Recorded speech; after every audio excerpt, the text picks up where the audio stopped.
What is your first question, Your Honor? Anong Guys, I got some bad pinagsabay ninyo news. sa dulo ay may pinili kang isa? Anong bagay pinagsabay niyo sa dulo niyo? This will go in right now. Parang nagluto ng torta kasi kinain mo isa lang. Oo. Oh, mommy, Yung sa torta, yung laman o yung itlog. Oh, Mga trito, parang kape. Pinagsabay mo yung kape at saka yung tubig. Tapos isa lang yung sa meron ka ba yung pangyayari dun sa buhay na pinagsabay kayo dalawang bagay pero sa dulo isa lang ang pinili niya? Kirby.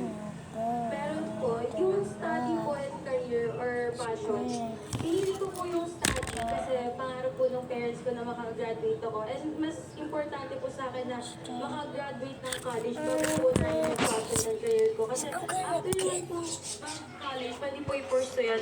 Naisip ko rin po na yung love, kasi hindi ko po siya, sa experience ko, hindi ko naman po give up yung love kasi naniniwala po ako na kaya po pagsabayin yung love and career or love and study as long as yung partner mo is supportive sa'yo and nagtutulungan kayo mag-grow together.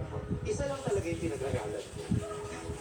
Study lang. Study. Imagine siya agad, isang subject lang. Kaya pala hindi niya na-iniwan kasi isang subject lang naman to. Study. Studies. So, pero tama ang iyong desisyon. Para sa mura mong edad, talaga naman sa murang edad natin, dapat yun ang inuuna talaga natin. Above anything else. Yes po, tama naman po kasi kakagraduate ko lang po last week. Wow! College? Yes po. Anong course? Tourism po. Wow, tourism. Eh di congrats. Yun po. Congrats, Herbie. Si Chai. Ayun po. Dalawa po, yung advice po ng mama ko na hiwalayan ko yung ex ko or yung jowa ko pa siya nung panahon na yon. Kasi po, nung first breakup namin, naghiwalay na kami dahil nag-cheat siya sa akin. So sabi po ng mama ko, uulitin lang ulit niya yan, hiwalay mo na yan. Pero ako po, bilang pasaway po yung ulo ko nung 2017, binalikan ko po. Pero after ilang years, tama po yung mama ko. Inulit niya po pa. So mali po na pinili ko po yung karupukan ko.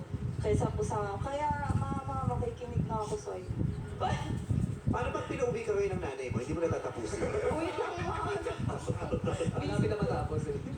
Oo. Eh, mother knows best po talaga.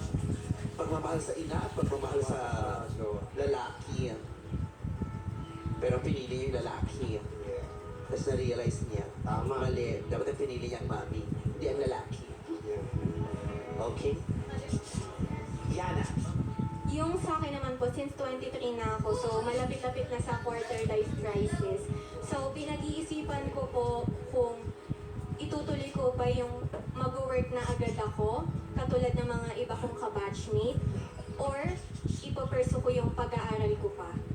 Pero na-realize ko po na may kanya-kanya naman tayong path sa buhay. Although hindi ko napipigilan na mapag-isip na, sila ang lalaki na ng sweldo, may stable na work, regular na sa trabaho. Siyempre, inabot po kasi kami ng K-12, so medyo matanda na po yung pagka-graduate namin. Pero naisip ko na lang po yung sa kanta po ng Bini, sabi niya, di ba? Sabi nila, ang buhay ay hindi karera.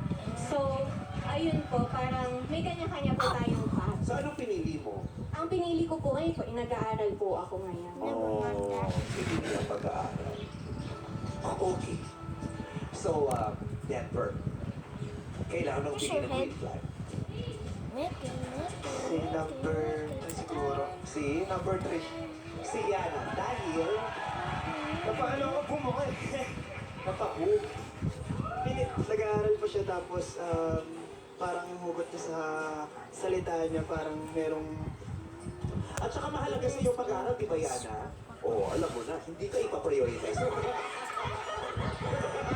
Kung nangyari yun, babalik ka rito, sasabihin sa akin, Meme, na-boom ako ulit. Yung gano'n, di ba? Sakto yung tinanong mo number one. Sakto yung tinanong niya yung number one na question. Yung pinagsabay. Pinagsabay. May pinili isa.